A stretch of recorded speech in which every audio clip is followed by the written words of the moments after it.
ज़ारा के भव्य प्रवेश के शौक को देखकर डेमियन बस हल्की सी मुस्कान ही दे सका। ये जानते हुए कि वे डेमियन के घर लौट रहे हैं, ज़ारा ने भव्य तरीके से प्रवेश करने का फैसला किया। जब पोर्टल खुला तो उसके विशाल आकार ने डेमियन को चौंका दिया और उसने चुपचाप रहने का फैसला किया, लेकिन उसका यह विचार तुरंत खारिज कर दिया गया। और इस तरह तीनों ज़ारा के असली रूप में पोर्टल में प्रवेश कर गए। पोर्टल का अनुभव उनके सामान्य वॉर्प से बिल्कुल अलग था। ऐसा लग रहा था जैसे वे एक लंबे अंधेरे रास्ते से गुजर रहे हों जिसका कोई अंत न हो। ज़ारा माना की धारा के साथ आगे बढ़ती गई जब तक कि वे गोलाकार निकास द्वार तक नहीं पहुंच गए। और बाहर निकलना भी अलग था। पोर्टल को ढकने वाली अलौकिक परत के हटने से पहले उन्हें कुछ घंटों तक इंतजार करना पड़ा। वैसे यह स्वाभाविक भी था। पोर्टल का निर्माण डेमियन के पृथ्वी से जुड़ाव को माध्यम बनाकर किया गया था, इसलिए स्वाभाविक रूप से इसे बनने में समय लगना ही था।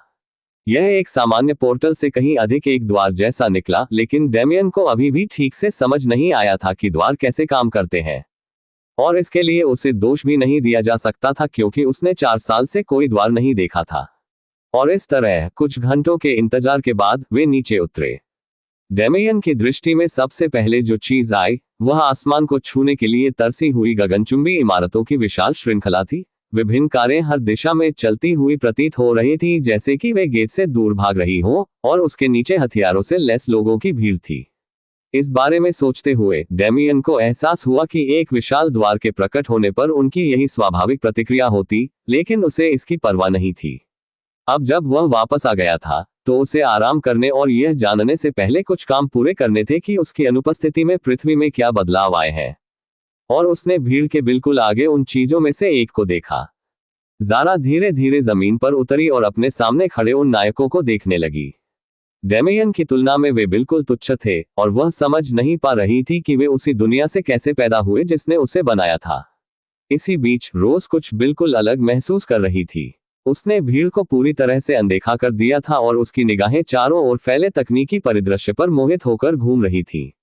डेमियन से उसने गगनचुंबी इमारतों और कारों के बारे में सुना था, लेकिन उन्हें अपनी आंखों से देखना बिल्कुल अलग अनुभव था। किसी भी आम इंसान की तरह रोज ने कभी भी अपनी जन्मभूमि को नहीं छोड़ा था। उसे संस्कृति का जबरदस्त झटका लग रहा था। वीरों ने भय से उन तीनों को देखा। पहले तो वे द्वार से उतरे उस विशालकाय जानवर से भयभीत थे, लेकिन अब उनका भय कई गुना बढ़ गया था। अंततः उन्होंने उस विशालकाय जानवर के ऊपर खड़े 2 लोगों को देखा और महसूस किया कि उसे वश में करने की क्षमता रखने के लिए वे उससे अधिक शक्तिशाली होने चाहिए। इसके बाद डेमियन ज़ारा की पीठ से कूद गया और रोज को आसपास के नज़ारों को निहारने के लिए वहीं छोड़ दिया, जबकि वह नायकों की ओर चल पड़ा। तुम इधर आओ, उसने आगे खड़े एक आदमी की ओर इशारा करते हुए कहा। हालांकि पिछली बार जब वे मिले थे तब से उसका रूप रंग बदल गया था और इस समय उसने किसी तरह की बेवकूफी भरी पोशाक पहन रखी थी। फिर भी सुनहरे बालों और हरी आंखों वाला वह व्यक्ति ऐसा था जिसे डेमियन कभी नहीं भूल सकता था। जब जिन ने देखा कि उसे भीड़ से अलग किया जा रहा है तो उसने घमंड से अपनी पीठ सीधी कर ली। अपनी मर्दांगी खो देने के बावजूद मानवता के शीर्ष विशेषज्ञ होने का उसका गौरव अभी भी बरकरार था। हम्फ, तुम्हारी हिम्मत कैसे हुई मुझे इस तरह बुलाने की, शैतान, जिन ने कहा। उसके शब्दों में न्याय की एक गलत भावना झलक रही थी, लेकिन डेमियन को यह मंजूर नहीं था। चुप रहो और आज्ञाकारी होकर यहाँ आओ, इससे पहले कि मैं तुम्हें मजबूर करूं। वह जिन को मारने से पहले उसे अपमानित करना चाहता था। यही एकमात्र कारण था कि उसने अभी तक उस पर हमला नहीं किया था। इससे पहले कि कुछ और हो पाता, वातावरण में घुटन भरा दबाव छा गया। तुम क्या कर रहे हो, लड़के? डेमियन ने शांत भाव से अपनी निगाहें ऊपर उस बूढ़े व्यक्ति की ओर उठाई जो अभी अभी वहां पहुंचा था। मैं पुराने कर्ज चुका रहा हूं, बूढ़े।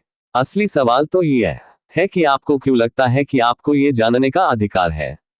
बूढ़े आदमी के दबाव का उस पर कोई असर नहीं हुआ।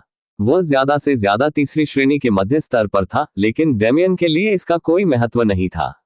भले ही वह चौथी श्रेणी के किसी छात्र को छू भी न सके, लेकिन तीसरी श्रेणी के उच्च और शिखर स्तर के छात्र ही उसके बराबर थे। लेकिन बूढ़े आदमी को उसका रवैया पसंद नहीं आया। तुम्हारी हिम्मत कैसे हुई मुझसे इस तरह बात करने की? अच्छा चलो मैं तुम्हें बड़ों का आदर करना सिखाता हूँ। बूढ़े व्यक्ति ने अपना हाथ आगे बढ़ाया, जिससे हथेली का एक प्रेत जैसा आकार बना जो डेमियन की ओर बढ़ा। यह पूरी तरह से माना से बना था, लेकिन इसमें अग्नि तत्व के अंश भी मौजूद थे। डेमियन ने आह भरी, लेकिन उसे लगा कि ताकत में अंतर दिखाने का सबसे अच्छा तरीका कुछ न करना ही है। विशालकाय हथेली का आकार वाला प्रेत उसके सामने प्रकट हुआ, लेकिन डेमियन के वेक्टर क्षेत्र ने उसे तुरंत ही गायब कर दिया। तब तुम कौन हो? यह दृश्य देखकर बूढ़े व्यक्ति ने कहा। उसने कभी नहीं सोचा था कि उसे अपने साथ आए लोगों के अलावा किसी और से भी अधिक शक्तिशाली व्यक्ति से मिलना पड़ेगा। इससे आपको कोई फर्क नहीं पड़ना चाहिए। या तो पीछे हट जाओ या अपनी जान गंवा दो। बूढ़ा आदमी दुविधा में फंस गया था। उसे नहीं पता था कि वह डेमियन का सामना कर पाएगा या नहीं, लेकिन जिसे वह निशाना बना रहा था वह इतना प्रतिभाशाली था कि उसे छोड़ना संभव नहीं था। बूढ़े आदमी ने डेमियन की सहानुभूति हासिल करने का फैसला किया। सुनो लड़के, जिस युवक को तुम निशाना बना रहे हो वह मानव जाति की मुख्य आशाओं में से एक है। उसके बिना बहुत अराजकता फैलेगी और निर्दोष लोग मारे जाएंगे। दुष्ट दिन प्रतिदिन और भी ज्यादा दुस्साहसी होते जा रहे हैं और हमें हर संभव जनशक्ति की जरूरत है। मैं तुम्हें हमारे सबसे प्रतिभाशाली नायकों में से एक को नुकसान पहुंचाने की इजाजत नहीं दे सकता। डेमियन के लिए हीरो और विलेन जैसे शब्द नए थे, लेकिन दुनिया जिस दिशा में जा रही थी उससे उसे ज्यादा हैरानी नहीं हुई। वह अभी अभी एक काल्पनिक दुनिया से आया था, इसलिए धरती पर सुपरहीरो की दुनिया देखकर उस पर ज्यादा असर नहीं पड़ा। डेमियन पर कोई असर न देखकर बूढ़े व्यक्ति ने उसे समझाने की एक बार फिर कोशिश की। कई बड़े खतरे आने वाले हैं जिनके बारे में कुछ ही लोगों को पता है। अगर तुमने सावधानी नहीं बरती तो तुम्हारे कार्यों से लाखों लोगों की जान जा सकती है। सच्चाई का रास्ता चुनो और बुरी भावनाओं के बहकावे में मत आओ। डेमियन आखिरकार भड़क उठा। बूढ़े, अपनी नेकी की बातों से मुझे बहकाना बंद करो। क्या तुम्हें लगता है कि मैं तुम्हारी असली महत्वाकांक्षाओं को नहीं देख सकता? उन लोगों से मेरा कोई लेना देना नहीं है। तुम्हें खुश होना चाहिए कि मैं तुम्हारे जैसे बाहरी व्यक्ति को बख्श रहा हूं। आसपास मौजूद नायकों और समाचारों के माध्यम से खबर देख रहे आम लोगों दोनों को ही उनके शब्दों से गहरा सदमा लगा। लाखों मौतों का जिक्र किया गया, लेकिन उन्हें कोई परवाह नहीं थी। लोगों ने तुरंत उन्हें खलनायक करार दिया। और हालांकि उन्होंने बाहरी व्यक्ति शब्द पर ज्यादा ध्यान नहीं दिया, लेकिन यही वह शब्द था जिसने बूढ़े व्यक्ति को सबसे ज्यादा चौंका दिया। वह अच्छी तरह समझ गया था कि डेमियन किस बारे में बात कर रहा है। शायद सबसे ज्यादा सदमे में एलेना थी, जो अभी भी दूर से देख रही थी। पहले वाला डेमियन अनगिनत जिंदगियों को इस तरह बर्बाद नहीं करता। वह बदल गया है, लेकिन उसे लगा कि यह होना ही था। वह कल्पना भी नहीं कर सकती थी कि विश्वासघात के बाद उसे किन किन मुश्किलों से गुजरना पड़ा होगा, और उसे लगा कि बदला लेने का उसका अधिकार बिल्कुल जायज था। साथ ही जिनकी मृत्यु से कोई खास फर्क भी नहीं पड़ता, बशर्ते उसकी जगह कोई और ले ले, और अगर वह चाहे तो वह ये भूमिका निभा सकती थी। अचानक हवा उसके चेहरे से गुजरी और उसके बगल में एक खूबसूरत लड़की प्रकट हुई। अच्छा हुआ कि उसके बारे में तुम्हारी राय नहीं बदली। अगर तुम्हें मनाना इतना आसान होता तो मुझे निराशा होती। एलेना ने उस लड़की को हैरानी से देखा। लड़की के कंधे तक लंबे गुलाबी बाल और सुनहरे मानिक रंग की आंखें थीं, जो खूबसूरती में उससे भी मेल खाती थीं। तुम कौन हो? उसने सतर्कता से कहा, लेकिन बदले में उसे केवल एक शरारती हंसी ही मिली। मैं उस आदमी की औरत हूं। जिस समय डेमियन के जीवन में जिन दो लोगों की वह सबसे ज्यादा परवाह करता था उनके बीच पहली मुलाकात हो रही थी, उसी समय उसकी तरफ से नाटक जारी रहा। उसने बूढ़े आदमी की बकवास को अनसुना करते हुए जिन की ओर देखा। क्या पिछले 4 सालों में जब से हम मिले नहीं हैं, तुम बेवकूफ बन गई हो? या मर्दानगी खो देने की वजह से तुम इस हद तक बिगड़ गई हो? इससे जिन क्रोधित हो गया, लेकिन उसने देखा था कि डेमियन उस बूढ़े आदमी के हमलों का सामना कैसे करता है। उसने बिना सोचे समझे कोई कदम उठाने की हिम्मत नहीं की। तुम कौन हो? खैर, आजकल तो यह सवाल काफी लोकप्रिय हो रहा है। कितनी दुख की बात है कि तुम्हें मैं याद नहीं। आखिर तुमने ही तो मुझे अपने हाथों से कालकोठरी में धकेला था। क्या तुमने इतने लोगों को मौत की सजा सुनाई कि तुम उनके चेहरे ही भूल गए? इन शब्दों ने जिन को अंदर तक झकझोर दिया। हालांकि यह सच था कि उसने कालकोठरी में अपेक्षाकृत बड़ी संख्या में लोगों को छोड़ दिया था, लेकिन उन उदासीन आंखों में देखते ही उसके मन में केवल एक ही व्यक्ति का नाम आया। तुम इतने घटिया हो। डेमियन ने व्यंग्यपूर्ण पीड़ा भरे भाव से सिर हिलाया। कचरा। उफ, लगता है मुझे तुम्हें अपना नाम याद दिलाना पड़ेगा। मैं इस नाटक से तंग आ चुका हूं। अगले जन्म में मुझे याद रखना। मेरा नाम डेमियन वॉर्ड है। इस घोषणा से भीड़ में सदमे की लहर दौड़ गई, जो बूढ़े व्यक्ति द्वारा अपनी हथेली की छाया हटाने के बाद पहले ही पीछे हट चुकी थी। आखिरकार उनमें से कई उसके सहपाठियों के समूह का हिस्सा थे जिनके साथ वह हाई स्कूल गया था, और वे अभी अभी उसके मरने पर बुरा भला कह रहे थे। अचानक डेमियन की आवाज पूरे इलाके में गूंज उठी। स्टारफॉल। पहले तो कोई प्रतिक्रिया नहीं हुई। चारों ओर सन्नाटा पसरा हुआ था, मानो तूफान से पहले की शांति हो। लेकिन धीरे धीरे इलाके का तापमान बढ़ने लगा। खतरे को भांपते हुए बूढ़ा आदमी भी भीड़ में पीछे हट गया और उनके चारों ओर एक सुरक्षा घेरा बनाकर उनकी रक्षा करने लगा। केवल जिन ही वहीं रुका रह गया जिसे डेमियन ने बांध रखा था, और वह हिलडुल नहीं पा रहा था। जब डेमियन ने जिनसे अपने आखिरी शब्द कहे तब तापमान असहनीय हो गया। मुझसे पंगा लेना तुम्हारा दुर्भाग्य है। एक साय ने आसमान को ढक लिया। यह कोई जानवर या उसके जैसा कुछ नहीं था, बल्कि एक विशाल चट्टान थी जो उनकी ओर तेजी से बढ़ रही थी। जैसे ही उल्कापिंड वायुमंडल से गुजरा, अपनी तीव्र गति के कारण उसमें आग लग गई। जिन अपनी आंखों में स्पष्ट रूप से भय लिए इस दृश्य को देखता रह गया। गर्मी उसके शरीर में समा गई। उसकी त्वचा पिघलने लगी, फिर उसकी मांसपेशियां और अंग भी, लेकिन उसकी असाधारण पुनर्जीवन शक्ति ने उसे जीवित रहने के लिए मजबूर कर दिया। उस पर लगी पाबंदियों के कारण वह दर्द से चीख भी नहीं सकता था, लेकिन वह सचमुच चाहता था कि काश वह चीख पाता। यह असहनीय पीड़ा थी। और फिर टीवी स्क्रीन पर यह सब देख रहे लाखों लोगों और गेट के नीचे जमा भीड़ की खौफनाक निगाहों के सामने जलता हुआ उल्कापिंड जिनके ठिकाने पर आकर गिरा। धमाका। शहर के बीचों बीच होने के कारण तबाही का मंजर और भी भयावह हो गया था। इमारतें चकनाचूर हो गईं और जो इमारतें प्रभाव स्थल के सबसे करीब थीं, वे पूरी तरह से नष्ट हो गईं। जमीन धंस गई और उसके नीचे की मेट्रो प्रणाली भी तबाह हो गई। जिन की बात करें तो उसके कपड़ों का एक टुकड़ा भी साबुत नहीं बचा। डेमियन कभी भी अपने हाथों से निर्दोषों की जान नहीं लेगा। उसने ऐसा करने की हिम्मत सिर्फ इसलिए की क्योंकि उसने पहले ही पुष्टि कर ली थी कि आसपास कोई नागरिक नहीं है। दूर से देख रहे नायकों की बात करें तो बुरे आदमी के बनाए अवरोध ने उन्हें भूकंप के झटकों से बचा लिया। खैर, उनमें से एक को छोड़कर ब्राइस नाम का वह मूर्ख, जिसने डेमियन को इतनी परेशानी दी थी, अनजाने में अपने ही हमले के बचे हुए प्रभाव से मारा गया। यह महज संयोग नहीं था, बल्कि ब्राइस की अपनी मूर्खता ही उसकी मौत का कारण बनी। जब उसे पता चला कि सामने खड़ा व्यक्ति डेमियन है, तब भी उसने बैरियर के पीछे छिपने से इनकार कर दिया था। सच्चाई को नकारने के कारण ही उसकी मृत्यु अर्थहीन हो गई। डेमियन ने अपने चेहरे पर गहन भाव लिए हुए विनाश को देखा। उसके भीतर एक अजीब सी खुशी का अनुभव हो रहा था, जबकि उसके आसपास का इलाका तबाह हो रहा था, लेकिन वह ठीक से बता नहीं पा रहा था कि वह खुशी क्या थी। डेमियन को इस बात की संतुष्टि थी कि अंततः उसे अतीत की घटनाओं का प्रायश्चित मिल गया था, और सच तो यह है कि वह इस पल का इंतजार कर रहा था। पिछले 4 वर्षों पर गौर करें तो डेमियन ने कभी किसी इंसान की हत्या नहीं की थी। यह तर्क दिया जा सकता है कि उसने एपिरोन पर मिले पहले तृतीय श्रेणी के सैनिक को मार डाला था, लेकिन अंततः उस व्यक्ति की मृत्यु ज़ारा के हाथों हुई। यह किसी गलत न्याय की भावना या मजबूत नैतिक मूल्यों के कारण नहीं था, बल्कि इससे कहीं अधिक तुच्छ कारण था। डेमियन चाहता था कि वह जिस पहले इंसान को मारे, वह जिन हो। उसने ये जगह उस आदमी के लिए बचाकर रखी थी जिसने उसे असहनीय पीड़ा दी थी, और साथ ही उसे उतने ही अपार लाभ भी पहुंचाए थे। इसी उद्देश्य से डेमियन ने पिछले 4 वर्षों में किसी को भी अपना दुश्मन नहीं बनाया था, और उसे इस बात का जरा भी एहसास नहीं था कि उसने एक इंसान को मार डाला है। डेमियन के लिए अब अस्तित्व संबंधी संकट महसूस करना या इतनी छोटी सी बात पर खुद से सवाल करना बहुत देर हो चुकी थी। पिछले 4 वर्षों में उसने कितना नरसंहार किया था, उसने कितनी जानें ली थी। ज़ारा के साथ घनिष्ठ संबंध बनने के बाद वह जानवरों को केवल चारा नहीं मानता था। एथन और पशु महारानी से मिलने के बाद ये भावना और भी प्रबल हो गई। वे सभी जानवर थे या जानवरों की संतान थे, लेकिन वे मनुष्यों से भिन्न नहीं थे। तीसरे दर्जे के जानवरों की बुद्धि भी औसत मनुष्यों के बराबर या उनसे श्रेष्ठ थी, तो वह उन्हें हीन प्राणी क्यों मानता। डेमियन की मानसिकता काफी हद तक दूसरों के प्रति, विशेषकर अपने शत्रुओं के प्रति उदासीन थी। हत्या करना उसके लिए संसार का नियम मात्र था। उसका पशुवत भाग इस बात पर पूरी तरह विश्वास करता था और उसका मानवीय भाग भी इससे सहमत था। उसके कार्यों का औचित्य साबित होना उसके लिए असंभव था।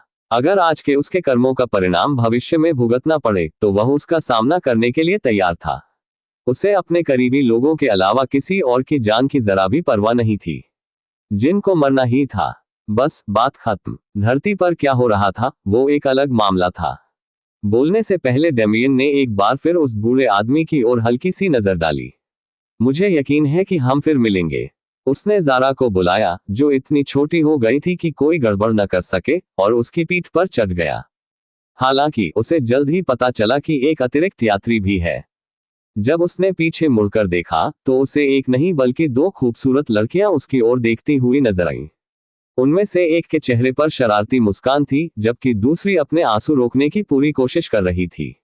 अपने सामने खड़ी जानी पहचानी नीले बालों वाली खूबसूरत लड़की को निहारते हुए डेमियन को यह स्वीकार करना पड़ा कि वह उसे याद कर रहा था।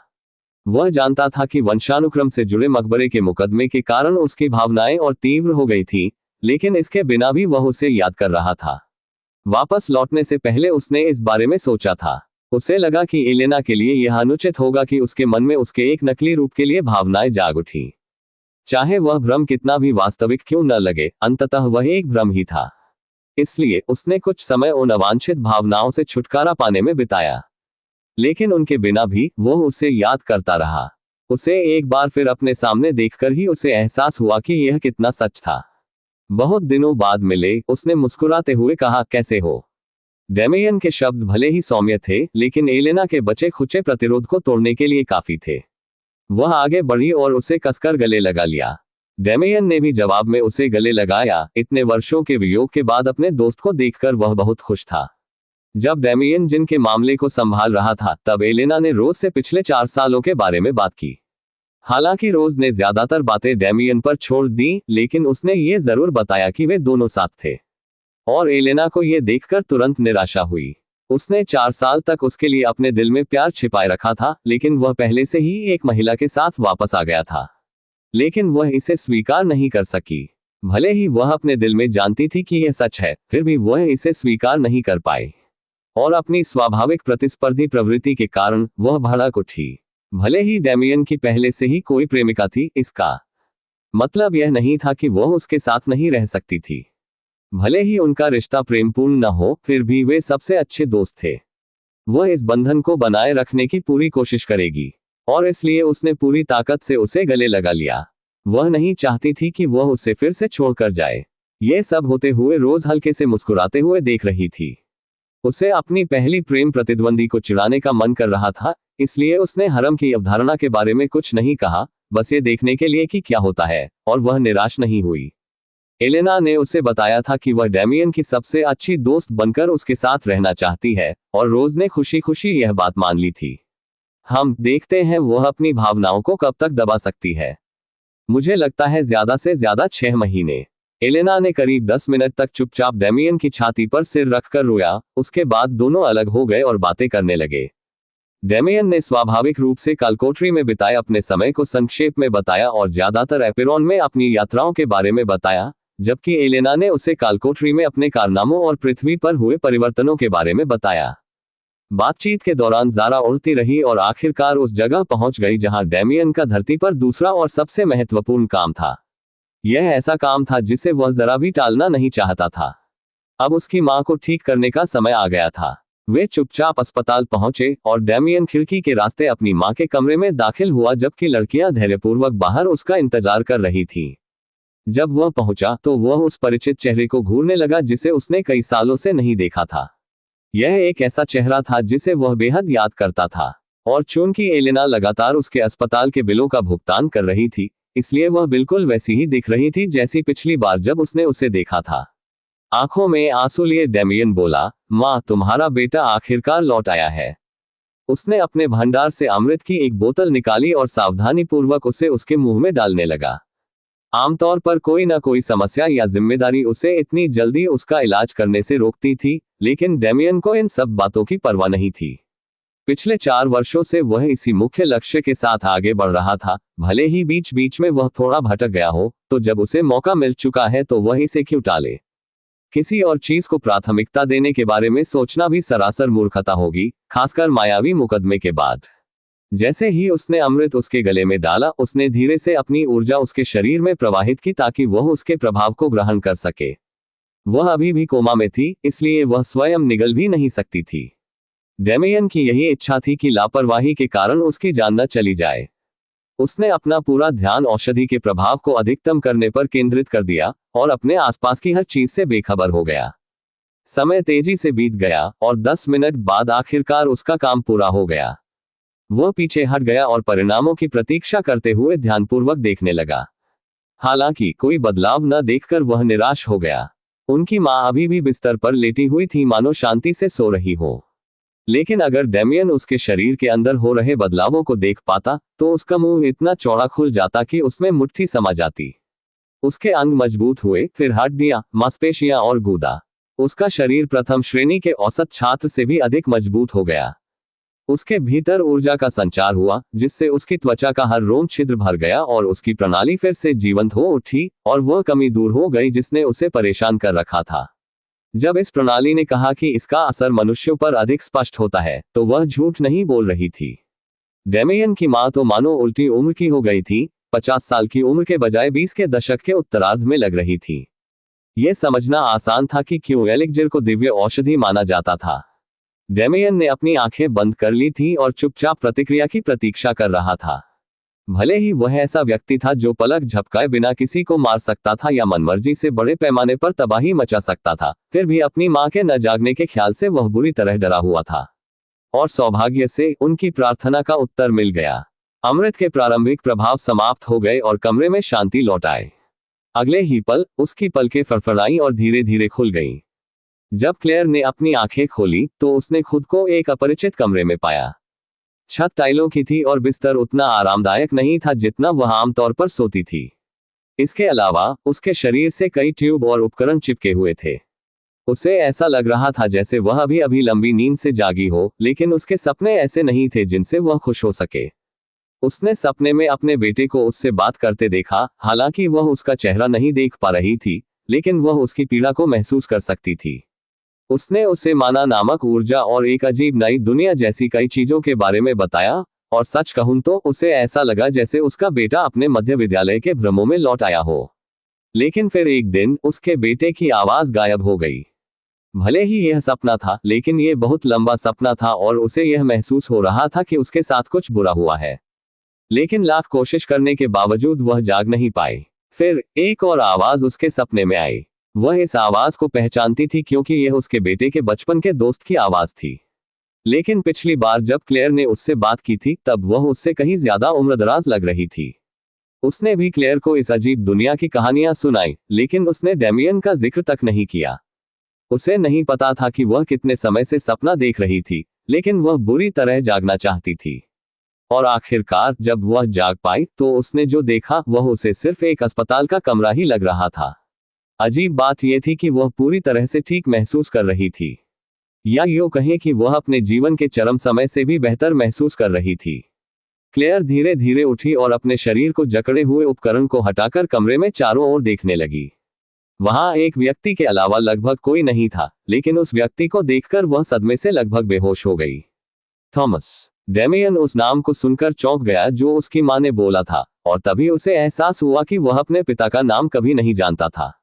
उसकी मां हमेशा उसे फिल्मी जोड़ों की तरह डियर या हनी कहकर बुलाती थी, जबकि डेमियन के पास उसे पापा के अलावा किसी और नाम से पुकारने का कोई कारण नहीं था। हालांकि ये विचार अप्रासंगिक थे। वापस स्वागत है, मां। डेमियन अपने आंसू रोक नहीं पा रहा था। उसकी मां कोमा में गए 10 साल हो गए थे, और इतने लंबे समय तक उसने अपनी मां से कोई सार्थक बातचीत नहीं की थी। जब तक उसे इस बात का एहसास हुआ कि उसने उसके लिए कितना कष्ट सहा, तब तक वह कोमा में जा चुकी थी। एक वयस्क व्यक्ति को रोते हुए देखना किसी को भी असहज कर सकता था, लेकिन क्लेयर को इस समय केवल दिल दहला देने वाला दर्द महसूस हो रहा था। उसने उस व्यक्ति को देखा जिसने अभी अभी उसे मां कहकर पुकारा था, और उसकी शक्ल सूरत की तुलना उस लड़के से करने की कोशिश की जिसे उसने अपनी यादों में देखा था। लड़के के बाल घने और काले थे जो केवल उसकी भौहों तक ही जाते थे, लेकिन इस आदमी के बालों में चांदी की लकीरें थीं और वे उसके कंधों से थोड़े नीचे तक थे। उस लड़के की आंखें चमकीले नीलम रंग की थीं और उनकी पुतलियां काली थीं जो किसी अथाह गहराई की तरह निगाहें अपनी ओर खींचती थीं, लेकिन उस आदमी की आंखें लाल और उसी नीलम रंग का मिश्रण थीं। उसकी क्रॉस के आकार की पुतलियां तारों की रोशनी और दृढ़ता से चमक रही थीं। वह लड़का कद में छोटा और दुबला पतला था, चाहे वह कितनी भी कोशिश कर ले, उसकी लंबाई नहीं बढ़ पाती थी। लेकिन यह आदमी लंबा और मांसपेशियों से भरा हुआ था। उसे लगभग यकीन नहीं हो रहा था कि उसके सामने खड़ा आदमी वही है जिसे उसने पहले देखा था, लेकिन वह जानती थी कि यह वही है। वह उन घटनाओं को समझ ही नहीं पा रही थी जिन्होंने उसके बेटे को उसके वर्तमान स्वरूप में बदल दिया था। उसकी इच्छा के विरुद्ध उसके आंसू भी बहने लगे। डेमियन खुद को और रोक नहीं पाया। वह अपनी मां की ओर दौड़ा और उन्हें गले लगा लिया, इस बात का पूरा ध्यान रखते हुए कि वह अपनी ताकत को सीमित रखे। अगर वह सावधान नहीं रहता तो उसकी शारीरिक ताकत ही उन्हें कुचल सकती थी। एक बच्चे की तरह वह अपनी मां की बाहों में रोने लगा और इससे उसका दर्द और बढ़ गया। वह यह जानने के लिए बेताब थी कि सोते समय क्या हुआ था, लेकिन उससे सवाल करने का यह सही समय नहीं था। वह बस धीरे धीरे उसकी पीठ सहलाती रही और उसे दिलासा देती रही, क्योंकि वह उसकी गोद में सिर रखकर रो रहा था। चिंता मत करो, सब ठीक हो जाएगा। डेमियन को शांत होने में कई मिनट लग गए, फिर वह अजीब तरह से पीछे हट गया। अब जब उसने अपनी भावनाओं पर काबू पा लिया था, तो उसे अपने पिछले कार्यों पर बेहद शर्मिंदगी महसूस हो रही थी। कुछ गहरी सांसें लेते हुए डेमियन ने बोलना शुरू किया। अपनी मां को यह बताना जरूरी था कि हालात कैसे बदल गए हैं, ताकि अस्पताल से निकलते समय उन्हें ज्यादा सदमा न लगे। मां, आपको कोमा में गए 10 साल हो गए हैं। यह वाक्य क्लेयर के दिमाग में एक बम की तरह फट गया। 10 साल, ये कैसा लंबा समय था। लेकिन डेमियन की बातें यहीं खत्म नहीं हुई। दुनिया पहले जैसी बिल्कुल नहीं रही। माना नाम की एक ऊर्जा का विकास हुआ और एक व्यवस्था अस्तित्व में आई। बस अपने मन में एक व्यवस्था शब्द बोलिए और आपको समझ आ जाएगा। याद है मैं मिडिल स्कूल में कैसे खुद को शर्मिंदा करता था। खैर, अब मैं असल जिंदगी में वो सब कर सकता हूं। जैसे ही उसने बोलना शुरू किया, उसने अपना हाथ उठाया, जिससे उसके आसपास बिजली कड़कने लगी। अगर क्लेयर इस अलौकिक शक्ति के प्रदर्शन से चौंक गई थी, तो अपने बेटे के निर्देशों का पालन करने पर उसे और भी आश्चर्यों का सामना करना पड़ेगा। प्रणाली, स्थिति, क्लेयर वॉटसन, इंसान, महिला, आयु 49, स्तर 1 वर्गहीन, अनुभव मूल्य 0/100, पदनाम लागू नहीं, समानताएं सपना, शारीरिक बनावट लागू नहीं, जादुई शक्ति 100, STR 40, AGI 40, परिभाषा 40, इंट 40, डेक्स 40, कौशल टेलीकिनेसिस स्तर 1। अपने सामने की खिड़की को देखकर वह बेहद असमंजस में पड़ गई। उसमें अनगिनत संख्याएं थीं जिन्हें वह समझ नहीं पा रही थी, लेकिन वे उससे संबंधित प्रतीत हो रही थीं। उसकी उलझन देखकर डेमियन ने उसे विश्व जागरण और प्रणाली के बारे में समझाने में कुछ समय बिताया। जैसे जैसे उसे संख्याओं का अर्थ समझ में आने लगा, उसे यह भी एहसास हुआ कि ये संख्याएं केवल उसके बेटे के हस्तक्षेप के कारण ही अधिक थीं। उसने उसे बताया था कि उसने उसे ठीक करने के लिए एक चमत्कारी औषधि पिलाई थी और उसी से वह इतनी ताकतवर हो गई है। उसे एक बार फिर यह सोचने पर मजबूर होना पड़ा कि उसने ऐसी औषधि हासिल करने के लिए क्या क्या किया होगा। लेकिन उस दिन का उसका सदमा अभी खत्म नहीं हुआ था। डेमियन ने कुछ देर खिड़की से बाहर देखा, मानो वह कुछ ढूंढ रहा हो, और अचानक कमरे में 3 नए लोग दिखाई दिए। उनमें से 2 खूबसूरत महिलाएं थीं, जबकि तीसरा एक विशाल काला भेड़िया था। माँ, आप एलेना को तो जानती ही हैं, इसलिए मुझे उसका परिचय कराने की जरूरत नहीं है। ये प्यारी सी ज़ारा है और मेरी सबसे करीबी दोस्तों में से एक है। आपको डरने की जरूरत नहीं है, क्योंकि वो दिखने में जितनी भोली लगती है, उससे कहीं ज्यादा मासूम है। और आखिर में, ये गुलाबी बालों वाली खूबसूरत लड़की रोज है, और आप कह सकती हैं कि ये मेरी गर्लफ्रेंड है। डेमियन का परिचय संक्षिप्त था, लेकिन उसने अपनी बात स्पष्ट रूप से कह दी। आपको दोबारा देखकर अच्छा लगा, आंटी। हेलो, डेमियन की मम्मी। हाँ, हेलो आंटी। इसके बाद 3 बिल्कुल अलग अलग अभिवादन हुए। इस बात पर क्लेयर दंग रह गई। एलेना की मौजूदगी की उम्मीद तो थी, लेकिन बोलने वाला भेड़िया और वह दूसरी खूबसूरत लड़की जिसे उसका बेटा अपनी प्रेमिका कहता था, उसके लिए बिल्कुल अप्रत्याशित थे। सबसे पहले तो एक बोलने वाला भेड़िया। वह तो इस बेतुकेपन से ही लगभग बेहोश हो गई थी, लेकिन चूंकि उसके बेटे ने उसे पहले ही चेतावनी दे दी थी, इसलिए उसे इसे संभालना थोड़ा आसान हो गया। खुद को शांत रखने की कोशिश करते हुए क्लेयर ने उनका अभिवादन किया। हेलो लड़कियों, मेरे बेटे को जिन लोगों की इतनी परवाह है, उनसे मिलकर अच्छा लगा। उसने अपना हाथ आगे बढ़ाया और ज़ारा के फर में धीरे से अपनी उंगलियां फिराईं, जिससे ज़ारा के मुंह से एक मासूम सी हंसी निकल आई। ज़ारा की मासूमियत सचमुच एक दिव्य उपहार थी, क्योंकि इसने कमरे में छाए अजीब तनाव को तोड़ने का एक शानदार तरीका प्रदान किया। बिना किसी और रुकावट के, समूह ने पिछले कुछ वर्षों में घटी विभिन्न घटनाओं के बारे में बात करना शुरू कर दिया, और बातचीत का मुख्य विषय डेमियन ही था। एलेना ने पतन से पहले उसके कठिन परिश्रम की कहानी सुनाई, जबकि रोज ने एपेरॉन पर उसके कारनामों की कहानी सुनाई। दूसरी दुनिया का जिक्र क्लेयर के लिए एक और चौंकाने वाली घटना थी, लेकिन उसने अपना दिमाग बंद करके कहानियां सुनने का फैसला किया। उसे पृथ्वी पर घटी अजीबोगरीब घटनाओं के बारे में भी पता चला और यहाँ तक कि उसे उस किशमिश हेरफेर करने वाले व्यक्ति के बारे में भी पता चला जिसके बारे में डेमियन और एलेना ने मजाक में उसे नींद में बताया था। यह इतनी अप्रत्याशित बात थी कि नींद से जागने के बाद भी उसे याद रही। यह बिल्कुल अलग घटना थी, लेकिन किशमिश के साथ छेड़छाड़ करने वाले व्यक्ति की हाल ही में अपनी ही किशमिशों के कारण दम घुटने से मौत हो गई। यह मौत इतनी मूर्खतापूर्ण थी कि एक हफ्ते तक खबरों की सुर्खियों में छाई रही, फिर कहीं जाकर मामला शांत हुआ। इस आखिरी मूर्खतापूर्ण घटना के बाद ही लोगों को पता चला कि किशमिश के साथ छेड़छाड़ करने वाले व्यक्ति का नाम अंश था।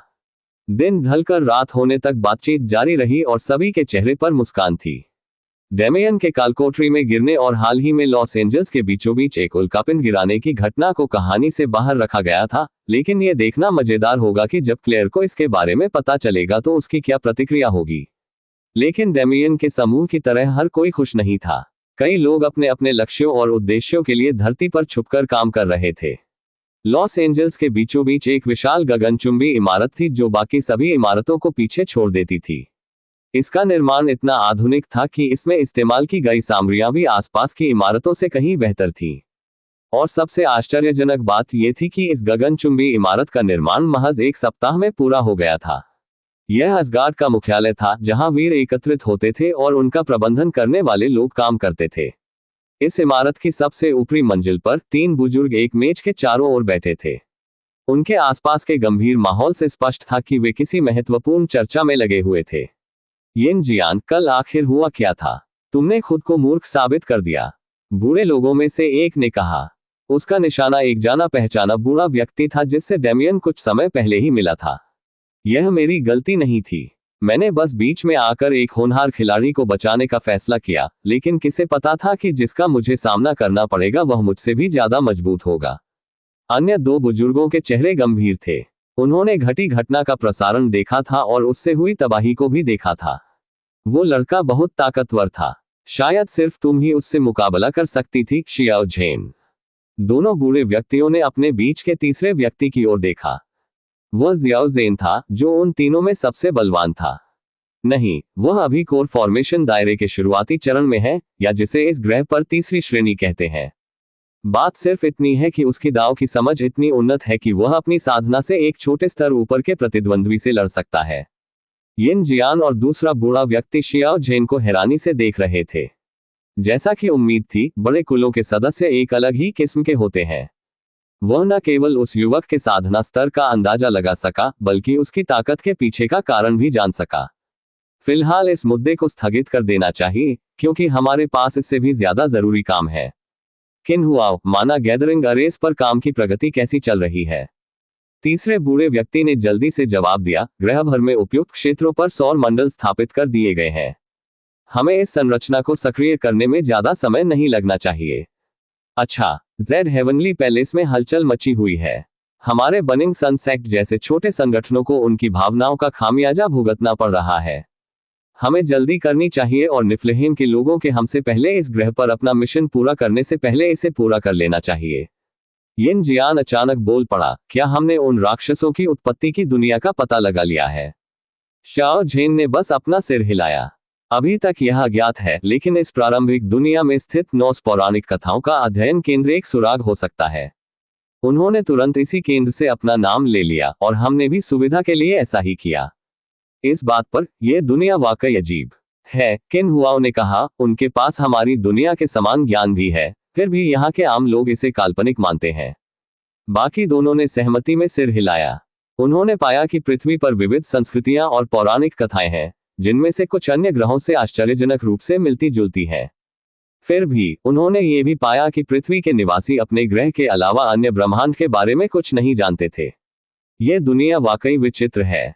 मैंने इस बारे में संप्रदाय प्रमुख को बताया, लेकिन उन्होंने कोई ध्यान नहीं दिया। ऐसा लगता है कि मध्य महाद्वीप का दबाव बहुत अधिक बढ़ता जा रहा है।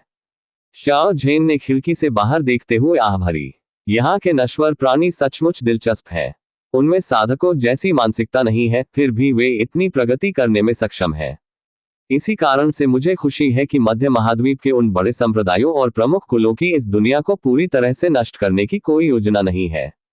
इससे केवल 1 दशक या उससे कुछ अधिक समय का ही नुकसान होगा, लेकिन ये तभी संभव था जब वे सफल होते। निफ्लहेम के लोगों में उतनी उदारता नहीं दिखती थी। पिछले 3 वर्षों में उन्होंने जो देखा था उससे स्पष्ट था कि उनकी योजनाएं कहीं अधिक भयावह थी। एक बार फिर आह भरते हुए जियाओ झेन अपने विचारों से बाहर आया और अपने दोनों सहकर्मियों की ओर देखा। वे छोटे परिवारों से थे और इसलिए उन्हें सत्ता संरचना की व्यापक समझ नहीं थी। फिर भी वे ऐसे लोग थे जिन पर उसे भरोसा था और जिन्हें वह भाई मानता था। इसी भावना को मन में लिए जियाओ झेन ने एक बार फिर बोलना शुरू किया। आखिरकार अभी भी बहुत से विषयों पर चर्चा बाकी थी। तारांकन तारांकन तारांकन। डेमियन ने अगला सप्ताह पूरी तरह से आराम में बिताया। 4 साल में पहली बार उसे लगातार प्रशिक्षण लेने और किसी लक्ष्य की ओर बढ़ने की आवश्यकता महसूस नहीं हुई। हालांकि उन्हें नॉक्स के खतरे का एहसास था, लेकिन वे जानते थे कि यह इतना गंभीर नहीं था कि बिना आराम किए लगातार यात्रा करना पड़े। और अब जब वे आखिरकार पृथ्वी पर लौट आए थे और अपना सारा काम पूरा कर चुके थे, तो उन्हें हल्कापन महसूस हो रहा था। संक्षेप में कहें तो डेमियन के पास अब आगे बढ़ने की कोई प्रेरणा नहीं थी। हालांकि शिखर पर पहुंचने का उसका अंतिम लक्ष्य तो था, लेकिन यह ऐसी कोई बात नहीं थी जो उसे आगे बढ़ने के लिए विवश करती। और जब डेमियन को आलस्य के सुख का एहसास हुआ तो वह पूरी तरह से उसी में रम गया। फिलहाल डेमियन अपनी मां के घर में अपने पुराने कमरे में लड़कियों के साथ था। यह वह घर नहीं था जिसे उसने अपने मुकदमे के दौरान देखा था, क्योंकि उसके पिता के लापता होने के कुछ समय बाद ही वे वहां से चले गए थे। फिर भी यह वही घर था जहां उसने अपने हाई स्कूल के साल बिताए थे, इसलिए उसे पुरानी यादें ताजा हो गईं। अथक प्रशिक्षण से उन्होंने जो शरीर गढ़े थे, उनकी वजह से कमरे में मौजूद हर व्यक्ति का चयापचय बहुत तेज था। और इसका परिणाम कमरे में बिखरे चिप्स के पैकेटों और स्नैक्स के रैपरों में साफ देखा जा सकता था। जहां तक उनके दिन बिताने की बात है, जाहिर है वे रोज और जारा को एनीमे से परिचित करा रहे थे। उनकी रोजमर्रा की जिंदगी एक्शन से भरपूर थी, इसलिए लड़कियां खासकर शोनन में दिलचस्पी नहीं रखती थी। डेमियन इस बात से नाखुश था कि जब वह पृथ्वी छोड़कर गया था तब रिलीज हो रही नई जनरेशन की कॉमिक्स को वह पढ़ नहीं पा रहा था, लेकिन आखिरकार उसने हार मान ली। वह चुपके से रोजमर्रा की जिंदगी पर आधारित और रोमांटिक कॉमेडी फिल्मों का दीवाना था, इसलिए उसने अनिच्छा से उन्हें इन शैलियों की फिल्में देखने की अनुमति दी। रोज डेमियन के पास बैठी थी, उससे लिपटकर बड़े चाव से टीवी देख रही थी। एपेरॉन में प्रोजेक्टर स्क्रीन तो थी, लेकिन अभिनय या एनिमेशन जैसे पेशे नहीं थे। मनोरंजन उद्योग में भारी कमी थी। इसी बीच एलेना जारा को तकिए की तरह इस्तेमाल कर रही थी और उसी तरह स्क्रीन को घूर रही थी। एक हफ्ते में ही ये दोनों एक दूसरे के बेहद करीब आ गई थी। जारा ने एलेना को डेमियन की सहमति के बिना भी अपनी मनमर्जी करने की छूट दे दी थी, जबकि रोज से पहली बार मिलने पर ऐसा नहीं था। समूह का माहौल अच्छा था और डेमियन को किसी भी तरह की असहजता महसूस नहीं हुई, इसलिए वह अपने समय का आनंद ले रहा था। उसे अपने आसपास चल रहे मूक युद्ध के बारे में कोई जानकारी नहीं थी। एक हफ्ते तक एनीमे देखने के बाद रोज जापानी हरम एनीमे की अवधारणा को समझ चुकी थी, और चूंकि एलेना पृथ्वी की मूल निवासी थी और इतने सालों से डेमियन की दोस्त थी, इसलिए वह भी इसे समझ गई थी। उन दोनों ने मन ही मन ये समझौता कर लिया था कि इस तरह की अराजक हरकत करना कम से कम मूर्खतापूर्ण तो होगा ही। इससे डेमियन अपने लक्ष्यों से भटक भी सकता था, जो कि दोनों में से कोई भी नहीं चाहता था। एलेना ने डेमियन के साथ रिश्ते की उम्मीद छोड़ दी थी, जब से उसे पता चला था कि वह पहले से ही किसी के साथ रिश्ते में है। आखिर वह किसी का घर तोड़ने वाली नहीं बनना चाहती थी। फिर भी किसी अज्ञात कारण से रोज हमेशा उसे परेशान करने का कोई ना कोई बहाना ढूंढ लेती थी। उस समय जिस तरह से वह डेमियन को गले लगा रही थी, वह देखने में तो मासूम लग रहा था, लेकिन असल में वह एलेना को चिढ़ाने के लिए ऐसा कर रही थी। वह अपनी मनचाही बड़ी बहन की भूमिका का भरपूर आनंद ले रही थी। पूछे जाने पर भी वे इस बात को मानने से इनकार करते थे, और क्लेयर उनसे अक्सर यह सवाल पूछती थी, लेकिन उनमें से कोई भी यह स्वीकार नहीं करता था कि उनके बीच वास्तव में अच्छे संबंध बन रहे हैं। वे ऐसे दोस्तों की तरह व्यवहार कर रहे थे जो इतने घनिष्ठ थे कि लगातार झगड़ते रहते थे। पूरे हफ्ते से दोनों का यही हाल था। वे छोटी छोटी बातों पर एक दूसरे से प्रतिस्पर्धा करते रहते थे और इस बात का पूरा ध्यान रखते थे कि डेमियन को पता न चले। इन सब बातों को सबसे करीब से देखने वाली जारा ही थी, और उसे यह कहना पड़ा कि उसे इसमें मजा आ रहा था। वह इंसानों को पूरी तरह से नहीं समझती थी, लेकिन पिछले हफ्ते देखे गए एनीमे के आधार पर अपनी धारणाओं और दृष्टिकोण के अनुसार जारा को बहुत आनंद आ रहा था। उसे अब भी समझ नहीं आ रहा था कि वे इस तरह क्यों लड़ते हैं, लेकिन उसे उनके बीच कोई दुर्भावना नहीं दिखी, इसलिए उसने इस सवाल को नजरअंदाज कर दिया। वह कभी कभी उनके कर्तव्यों में हिस्सा लेना भी चाहती थी, लेकिन अफसोस कि उसका अभी तक मानवीय रूप नहीं था। जब मैं चौथी कक्षा में पहुंच जाऊंगी और राक्षसी महारानी जैसी बन जाऊंगी तो मैं भी उनसे लड़ूंगी। अगर रोज या एलेना में से किसी को भी उसके विचार पता चल जाते तो वे शायद हंसने लगती, ये सोचकर कि अगर ज़ारा को पता चल जाए कि वे ऐसा क्यों कर रही हैं तो उसकी क्या प्रतिक्रिया होगी। बच्चों, खाना तैयार है। ऐसा लग रहा था कि सिर्फ डेमियन का समूह ही नहीं, क्लेयर भी उनके साथ किशोरावस्था में लौट आई थी। ये सब तब शुरू हुआ जब उसे एहसास हुआ कि वह अब कितनी जवान दिखती है, लेकिन वह किशोरियों की मां की तरह व्यवहार कर रही थी, मानो वह अपने कोमा में बिताए 10 वर्षों की भरपाई करने की कोशिश कर रही हो। और इसी तरह 2 हफ्ते और बीत गए। डेमियन को धरती पर लौटे लगभग 1 महीना हो चुका था, लेकिन वह बाकी सब चीजों को नजरअंदाज कर अपने घर में आलस कर रहा था। कैलिफोर्निया के सैन फ्रांसिस्को के बाहर एक और अड्डा था, लेकिन यह एक गुप्त ठिकाने जैसा दिखता था। यह दलदली क्षेत्र में स्थित था जो विश्व जागरण के कुछ समय बाद ही अस्तित्व में आया था। पृथ्वी की भौगोलिक संरचना में अनेक परिवर्तन हुए थे, लेकिन सबसे प्रमुख परिवर्तन विभिन्न पारिस्थितिक तंत्रों का उद्भव था। मानव ने दुनिया को विकास के लिए अनेक संभावनाएं प्रदान की थी, और ऐसा प्रतीत होता था कि पृथ्वी प्रकृति के और करीब आना चाहती थी। उस दलदली क्षेत्र में एक विशाल गुंबदनुमा संरचना खड़ी थी। बड़ी संख्या में लोगों को रखने के लिए यह एक अव्यावहारिक स्थान प्रतीत होता था, लेकिन इसका उद्देश्य यह नहीं था। इसका उद्देश्य यथासंभव अगोचर रहना था। गुंबद में आयतन की कमी का कारण यह था कि यह विशेष मुख्यालय जमीन में काफी गहराई तक खोदा गया था, जिससे यह एक प्रकार का बंकर बन गया था। और इस बंकर के अंदर अनगिनत खलनायक थे। इस रास्ते पर चलने वाले सभी लोग अलग अलग आकार और रूप के थे। वे सत्ता हासिल करने के लिए अलग अलग तरीकों का इस्तेमाल करते थे, जिनमें से अधिकतर लोग अल्पकालिक शक्ति प्राप्त करना पसंद करते थे, भले ही इसके दीर्घकालिक नकारात्मक परिणाम हो। उनमें से कुछ तो अब इंसान जैसे दिखते भी नहीं थे, उनके शरीर के विभिन्न स्थानों से उभरे हुए अंग थे या उनकी त्वचा की बनावट ऐसी थी कि वे एलियंस जैसे दिखते थे। और इन परिवर्तनों के लिए जिम्मेदार वे 3 लोग थे जो बंकर के भीतर एक अलग थलग सम्मेलन कक्ष में बैठे थे। पहली नजर में वे आम इंसानों जैसे दिखते थे, लेकिन ये बात धरती के ताकतवर प्राणियों को धोखा नहीं दे सकती थी।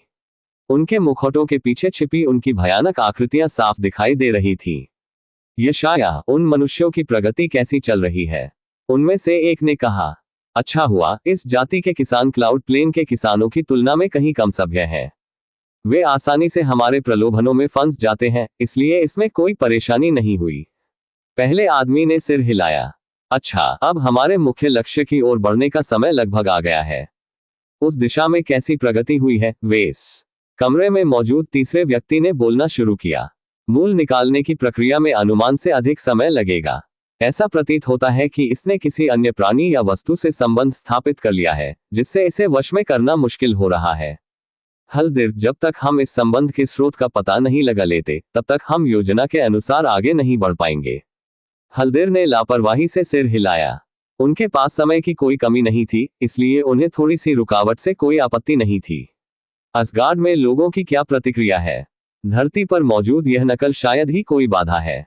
वे हमें रोकने की बजाय सामाजिक संतुलन बनाए रखने में अधिक रुचि रखते हैं। हा हा हा, वेस ने कहा। लेकिन असली असगार्ड हम पर दबाव बढ़ाने की कोशिश कर रहा है। उनका मूल ग्रह करीब आ रहा है, मानो वे इसे युद्ध के लिए एक माध्यम के रूप में इस्तेमाल कर रहे हो। फिलहाल निफ्लहेम के पास उनसे मुकाबला करने के लिए न तो पर्याप्त सेना है और न ही ताकत, खासकर तब से जब से हमने उस बादल क्षेत्र को जीतने पर अपना पूरा ध्यान केंद्रित किया है। महान दानदाताओं ने भी कई वर्षों से कुछ नहीं कहा है। उन्होंने बस इतना ही कहा कि हम तैयारी करें और उनके जाने से पहले जितना हो सके उतने संसारों पर विजय प्राप्त करें। यशायाह के मन में एक विचार आया जिसे उसने जाहिर करने का फैसला किया। अगर महान परोपकारी चाहते थे कि हम ग्रहों पर विजय प्राप्त करें, तो हम इस ग्रह को नष्ट करने की ओर क्यों बढ़ रहे हैं? हम्फ, हल्द्रा ने तिरस्कार से कहा, यह छोटा सा ग्रह महान उपकारकों को भला क्या दे सकता है? हम इस ग्रह की मूल ऊर्जा का उपयोग अपनी ऊर्जा बढ़ाने के लिए करेंगे, जबकि हम मध्य लोकों पर विजय प्राप्त करेंगे। सबसे पहले हमें क्लाउड प्लेन और असगार्ड पर विजय प्राप्त करनी होगी, और फिर हम अपनी महान विजय यात्रा के साथ पौराणिक उच्चतर लोकों की ओर आगे बढ़ेंगे। इस बात का जिक्र होते ही तीनों की आंखों में जोश भर आया। उन्होंने उच्चतर लोकों के बारे में सिर्फ कहानियां ही सुनी थी, लेकिन उन्हें अपने पैरों तले महसूस करने का ख्याल ही उन्हें मदहोश कर रहा था। विषय बदलते हुए हल्द्रा ने कहा, मैंने सुना है कि हाल ही में एक नया वेरिएबल सामने आया है। हाँ, हाल ही में इस ग्रह पर एक लड़के और एक विशालकाय जानवर के आने की बात है। लेकिन मैंने सुना है कि वह कमजोर है। वह हमारी योजनाओं में बाधा नहीं डालेगा, इसलिए हम उसे नजरअंदाज कर सकते हैं। यशायाह ने जवाब दिया। बाकी दोनों ने सिर हिलाया। उनकी दुनिया तकनीकी रूप से एपेरॉन या क्लाउड प्लेन से कहीं अधिक उन्नत थी। जब वे पृथ्वी पर आए और सीमित तकनीक और उसके उपयोग को देखा, तो उन्हें घृणा हुई। उन्होंने इन उपकरणों को छूने से भी इनकार कर दिया, कहीं उनके हाथ गंदे ना हो जाएं। ये तीनों व्यक्ति क्लाउड प्लेन से आए लोगों से बहुत अलग थे। दुनिया के लिए उनकी योजनाएं भी कहीं अधिक क्रूर थीं। फिर भी उन्होंने अपनी योजना को इतनी कुशलता से छिपा रखा था कि एसगार्ड के उन नायकों ने उनकी ताकत को नजरअंदाज कर दिया। जबकि दुनिया के विभिन्न संगठनों ने धैर्यपूर्वक प्रतीक्षा करने और समय लेने का विकल्प चुना, पृथ्वी पर जीवन कुछ हद तक शांतिपूर्ण ढंग से चलता रहा। डेमियन के साथ भी ऐसा ही था। 1 महीना बीत जाने के बाद भी वह अपनी रोजमर्रा की जिंदगी आराम से बिताता रहा, लेकिन कभी कभी वह इस नीरस दिनचर्या से ऊब जाता था। कुछ न करना वाकई एक बड़ा बदलाव था, लेकिन लगातार 4 साल तक बिना रुके काम करने के बाद उन्हें परिस्थितियों के दबाव और धक्के लगने का एहसास याद आ रहा था।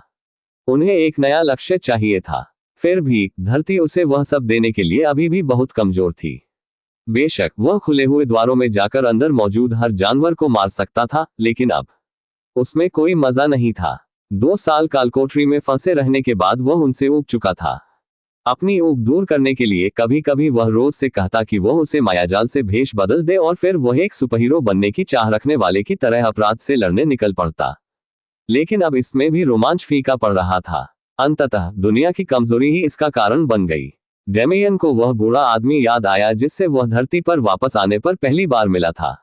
वह बूढ़ा आदमी तीसरी श्रेणी का था, लेकिन जिस भी दुनिया से उसे भेजा गया था, उसने बिना किसी हिचकिचाहट के उसे पृथ्वी जैसी शुरुआती दुनिया में भेज दिया। डेमियन समझ गया था कि इसका क्या मतलब है। उस दुनिया में तीसरे दर्जे के लोग बहुतायत में होंगे। मंदिर से बाहर निकलने के बाद डेमियन को एहसास हुआ कि बड़ी तस्वीर में देखा जाए तो एपेरॉन भी कमजोर था। यह उनकी गलती नहीं थी, बल्कि नॉक्स के आक्रमण के अंत के बाद वे एक बाधा में फंस गए थे। प्रतिभावान कई परिवार नष्ट हो गए और मरने वाले कई देवता संतान उत्पन्न करने में असमर्थ रहे। यद्यपि आम जनता में भी प्रतिभाएं जन्म ले सकती थीं, लेकिन दुनिया में व्याप्त शांति ने उन्हें अंधा कर दिया था। ऐसे बहुत कम लोग थे जिनमें सुधार करने और सबसे ऊपर उठने की प्रबल इच्छा थी। यहां तक कि नेक्सस इवेंट में भाग लेने वाले प्रतिभाशाली लोगों में भी यह इच्छा नहीं थी। डेमियन ने इसे स्पष्ट रूप से भांप लिया था, और यही कारण था कि उनमें से कोई भी गुप्त क्षेत्र में कुछ खास हासिल नहीं कर पाया। केवल उसी में, रोज में, एथन में और मैथ्यू में यह प्रबल इच्छा थी। उन सभी ने इसे अलग अलग तरीके से प्रकट किया, लेकिन उन सभी की इच्छा थी कि वे आकाश से ऊपर खड़े होकर समस्त सृष्टि को देखें। डेमियन ने आह भरी, शायद मुझे उस बूढ़े आदमी और उसके दोस्तों से मिलने जाना चाहिए, यह देखने के लिए कि वे क्या कर रहे हैं। अगर वे दुश्मन हैं तो बहुत अच्छा, लेकिन अगर वे दोस्त हैं तो मुझे देखना होगा कि यह सारा निफ्लहेम का मामला क्या है। शरीर को अंगड़ाई देते हुए डेमियन बिस्तर से उठ खड़ा हुआ। ठीक है, तुम लड़कियां थोड़ी देर यहीं रुको, मैं कुछ नए दोस्तों से मिलने जाता हूं। हालांकि वे असमंजस में थी, लेकिन लड़कियां मान गईं। ऐसा नहीं था कि उन्हें डेमियन के साथ हर जगह जाना ही था, और वैसे भी वह लॉस एंजल्स में ही रहने वाला था। हद से ज्यादा चिपके रहना उन्हें भी परेशान करता था। डेमियन को मासूमियत भरी निगाहों से हर जगह उनका पीछा करते हुए देखकर ही उन्हें कपकपी छूट जाती थी। खैर, एलेना को छोड़कर उसे अपने अंदर के उस क्रूर स्वभाव को दबाना पड़ा जो निश्चित रूप से इसका आनंद लेता। घर से निकलने से पहले डेमियन ने अपनी मां को जल्दी से अलविदा कहा। उसका गंतव्य स्पष्ट था, क्योंकि शहर में आप कहीं भी हों, विशाल एसगार्ड गगनचुंबी इमारत साफ दिखाई देती थी। चलो आज पैदल ही चलते हैं। मुझे नज़ारों का आनंद लेने का समय ही नहीं मिला। एलेना ने उसकी मां को बातें समझाते हुए पृथ्वी पर हुए परिवर्तनों का गहन विश्लेषण पहले ही कर लिया था, लेकिन उसने अभी तक इसे स्वयं नहीं देखा था, और न ही उसे इसकी सराहना करने का मौका मिला था। वह उड़ने वाली कारों से भी तेज था और खुद उड़ सकता था, इसलिए उड़ने का कोई मतलब नहीं था। साथ ही वह भौतिकवादी घमंड से बहुत पहले ही मुक्त हो चुका था। इसके अलावा उसके पास इतना पैसा भी नहीं था जिसे धरती पर स्वीकार किया जा सके। डेमियन लॉस एंजल्स की सड़कों पर शांत भाव से चल रहा था। हवा उसके चेहरे पर लग रही थी और उसके बाल लहरा रहे थे, जिससे राहगीरों के लिए एक सुंदर दृश्य बन रहा था। पृथ्वी के कम विकसित होने के कारण डेमियन का आकर्षक व्यक्तित्व वहां पहुंचने पर और भी अधिक स्पष्ट रूप से सामने आया। इस दुनिया के लोग उसके स्तर के लोगों को देखने के आदी नहीं थे, और अन्य तृतीय श्रेणी के लोग वृद्ध पुरुष थे। उनकी प्रशंसा उनके रूप रंग से अधिक उनके विद्वतापूर्ण व्यक्तित्व के लिए की जाती थी। उसकी चाल किसी उपन्यास के दृश्य जैसी थी। हर चौराहे पर लोग उसे मुड़कर देखते और औरतें दिलकश निगाहों से उसे निहारती। कुछ मर्द भी उस पर मोहित हो गए। वहीं कुछ लोग उसे घृणा और ईर्ष्या भरी निगाहों से देखते थे, क्योंकि वे भी डेमियन के आकर्षण को स्वीकार करने से खुद को रोक नहीं पाते थे। और डेमियन ने इसका भरपूर आनंद लिया। यह एक दुर्लभ अवसर था जब वह इस तरह खुलकर अपनी उपलब्धि का जश्न मना सकता था। आमतौर पर वह विनम्र बने रहने के लिए ऐसा करने से खुद को रोकता था। इन सब बातों के बारे में सोचते सोचते डेमियन अपनी मंजिल पर पहुंच गया। अपने अहंकार के इस दौर के अंत पर हल्की सी आह भरते हुए वह इमारत में दाखिल हुआ। अब समय आ गया था कि सहयोगियों और शत्रुओं में अंतर किया जाए। इमारत में प्रवेश करते ही डेमियन का स्वागत एक विशाल स्वागत कक्ष ने किया, जो किसी होटल जैसा लग रहा था। वहां विभिन्न कुर्सियां और मेजें सजी हुई थी और कई नायक बातचीत करने के लिए बैठे थे। वहां एक छोटा सा कैफेटेरिया क्षेत्र भी था, जहां रेस्तरां श्रृंखलाओं की शाखाएं स्थापित थीं। पीछे की दीवार से सटा हुआ एक क्षेत्र था जहां रिसेप्शन डेस्क स्थित थे, लेकिन वहां केवल एक रिसेप्शनिस्ट के बजाय पूरी दीवार के किनारे दर्जनों रिसेप्शनिस्ट मौजूद थे। इन सभी रिसेप्शनिस्टों के सामने ग्राहकों की लंबी कतार लगी हुई थी। यह तो अपेक्षित ही था, क्योंकि एसगार्ड केवल एक अमेरिकी संगठन नहीं था, बल्कि एक ऐसा संगठन था जो पूरी दुनिया में फैला हुआ था। उनका केवल एक ही मुख्यालय था जहां लोग नायकों के रूप में शामिल होने और रैंक प्राप्त करने के लिए आते थे, जबकि संगठन की कई छोटी शाखाएं चुनिंदा देशों में नायकों का प्रबंधन करने के लिए विश्व भर में फैली हुई थी। फिर भी यह एक केंद्रीकृत संगठन था, और यह सुनिश्चित करने के लिए कि इसके भीतर सत्ता का संतुलन न बिगड़े, कई आधिकारिक गतिविधियां केवल मुख्यालय के भीतर ही की जाती थीं। डेमियन ने कतार में लगने से पहले कुछ देर आसपास के नज़ारों का लुत्फ उठाया। वह खुद को धैर्यवान व्यक्ति नहीं मानता था, लेकिन वह इतना भी अड़ियल नहीं था कि थोड़ी देर इंतजार करने पर हंगामा करे। डेमियन की बारी आने में लगभग 2 घंटे लग गए, लेकिन उसे इंतजार में जरा भी बोरियत नहीं हुई। धरती पर लौटने का मतलब था तकनीक, खासकर मोबाइल फोन की दुनिया में लौटना। आराम के इस महीने के दौरान डेमियन ने अपने लिए एक फोन खरीदने को प्राथमिकता दी थी, ताकि वह खाली समय में संगीत सुन सके और सोशल मीडिया ऐप्स पर स्क्रॉल कर सके। सोशल मीडिया डेमियन के लिए एक और अप्रत्याशित चीज साबित हुई। यह तो स्पष्ट था कि सोशल मीडिया हमेशा से ही दुनिया का एक लोकप्रिय हिस्सा रहेगा, लेकिन उन्होंने इसके इतने अधिक लोकप्रिय होने की उम्मीद नहीं की थी। अनगिनत लोग सोशल मीडिया पर अपनी प्रतिभा का रचनात्मक उपयोग करके जीविका कमा रहे थे, फिर भी इन्फ्लुएंसर शब्द अब उन पर पूरी तरह से लागू नहीं होता था। महाशक्तियों से भरी दुनिया के आगमन ने लोगों की राय को प्रभावित करना बहुत मुश्किल बना दिया है, क्योंकि आजकल प्रतिष्ठा मुख्य रूप से ताकत पर आधारित होती है। खैर, डेमियन काउंटर पर पहुंचा, जहां महिला ने विनम्रतापूर्वक उसका अभिवादन किया। एसगार्ड मुख्यालय में आपका स्वागत है। क्या आप आज हीरो बनने आए हैं, या आपकी कोई विशेष पूछताछ है? डेमियन को समझ नहीं आ रहा था कि वह क्या जवाब दे।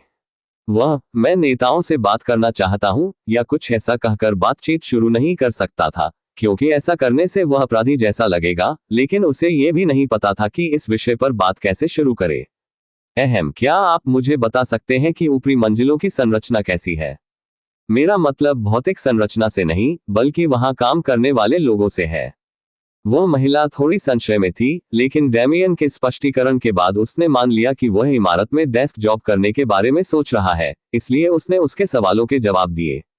जी हाँ, एसगार्ड गगनचुंबी इमारत 200 मंजिला है, जो इसे दुनिया की सबसे ऊंची इमारत बनाती है। और इस ऊंचाई के कारण यहाँ उपयोग के लिए विभिन्न सुविधाएं उपलब्ध हैं।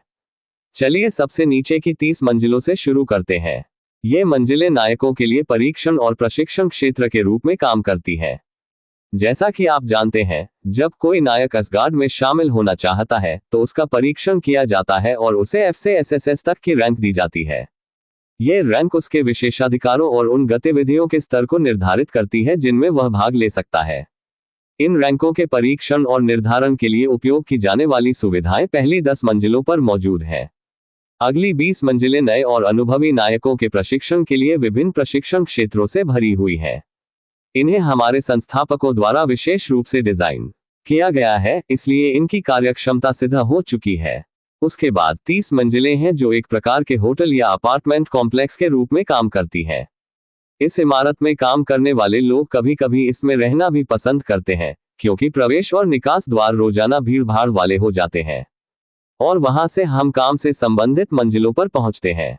61वीं मंजिल से लेकर 196वीं मंजिल तक सब कुछ लॉजिस्टिक्स और प्रबंधन के लिए उपयोग किया जाता है।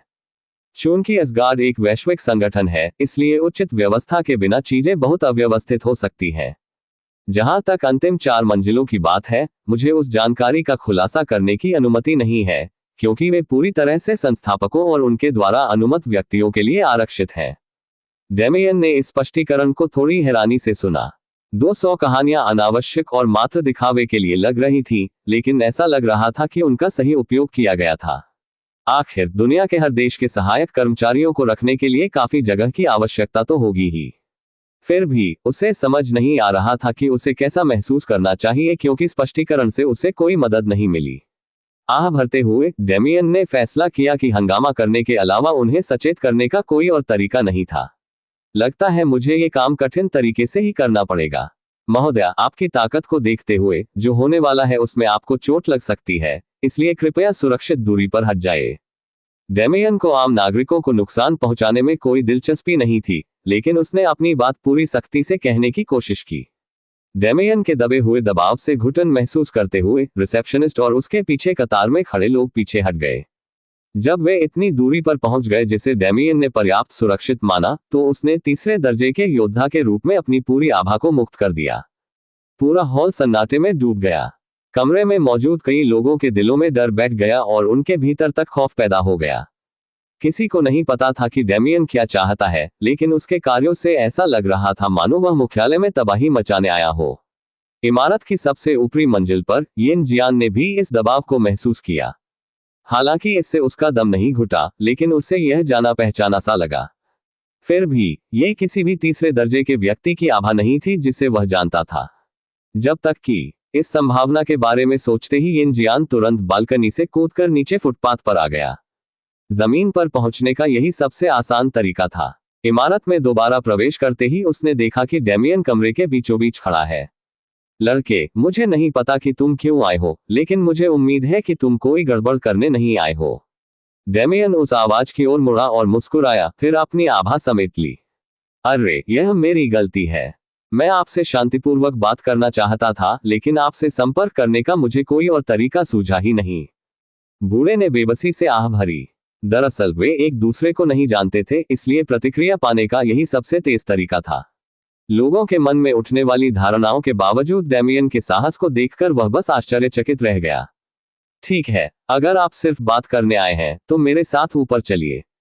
यहां रुकना असुविधाजनक है। यिन जियान वहां से चला गया और एक बार फिर उसी बालकनी की ओर उड़ने लगा जहां से वह आया था, और डेमियन हल्के से मुस्कुराते हुए उसके पीछे पीछे गया।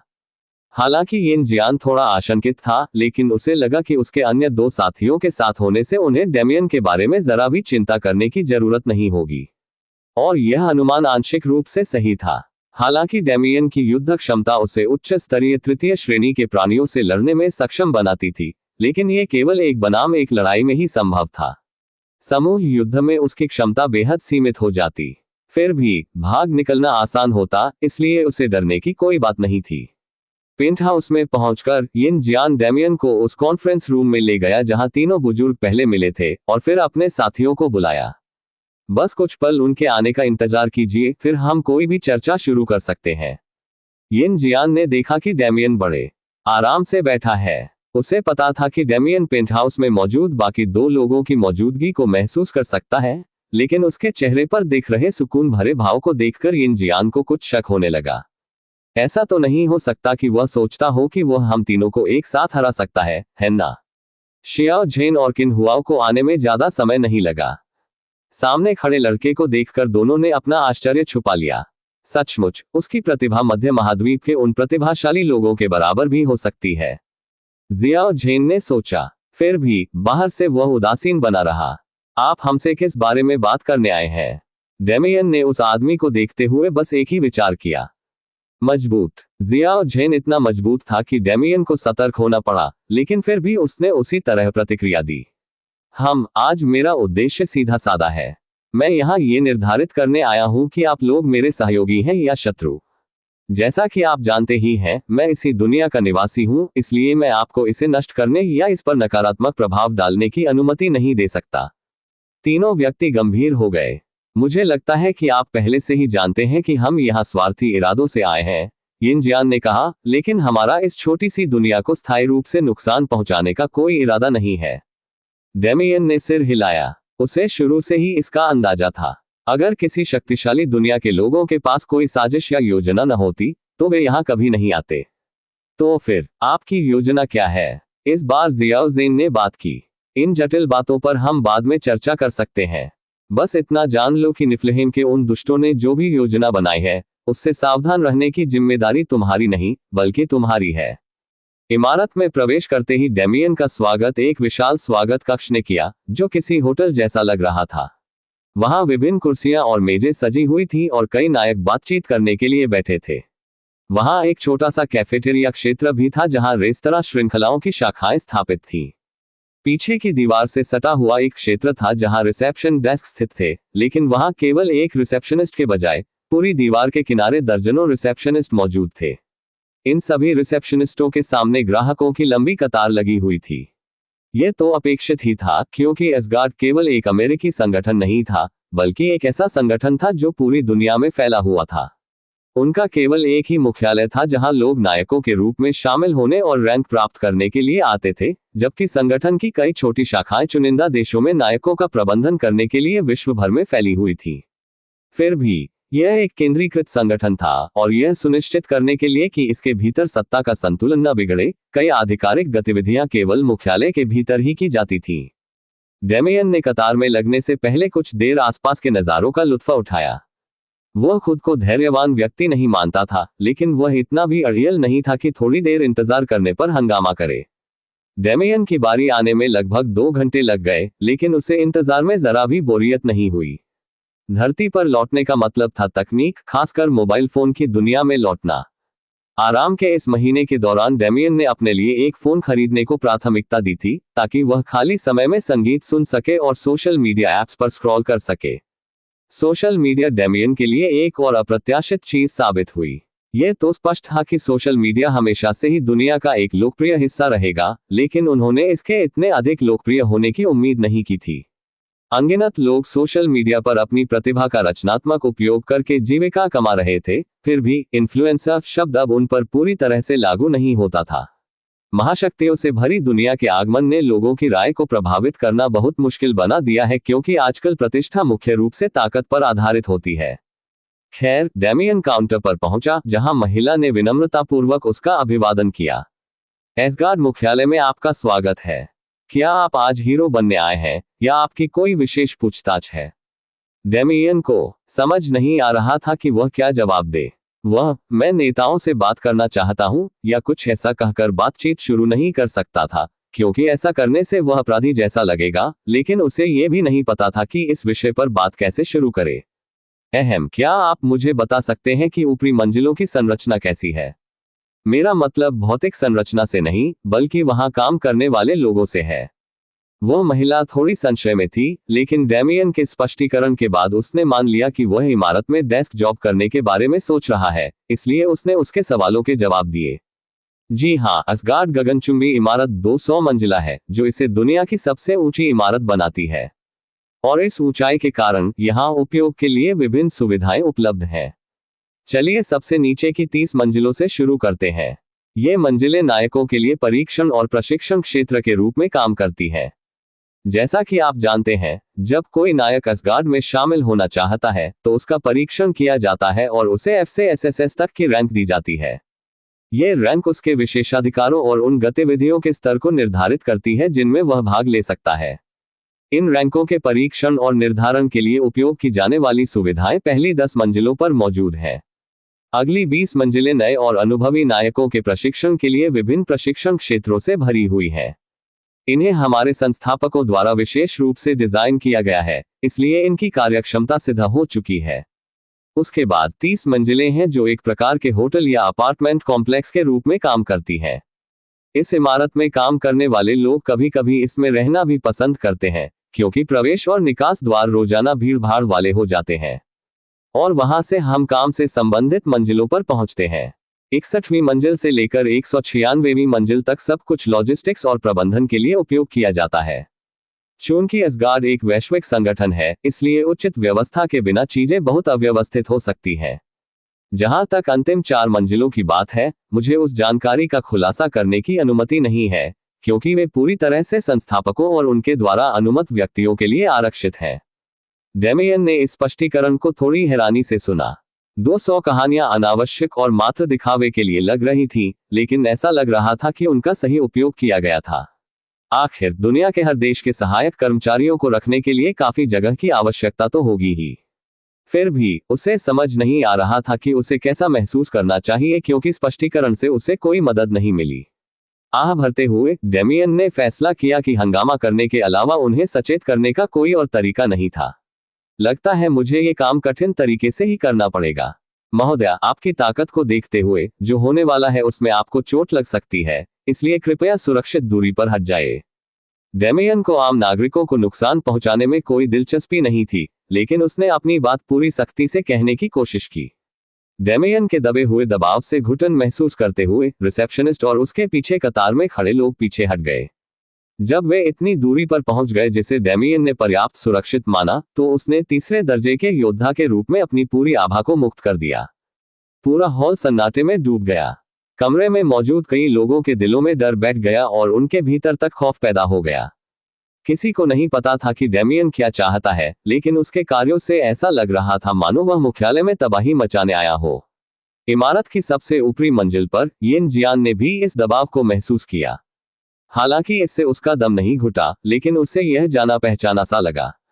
फिर भी यह किसी भी तीसरे दर्जे के व्यक्ति की आभा नहीं थी जिसे वह जानता था।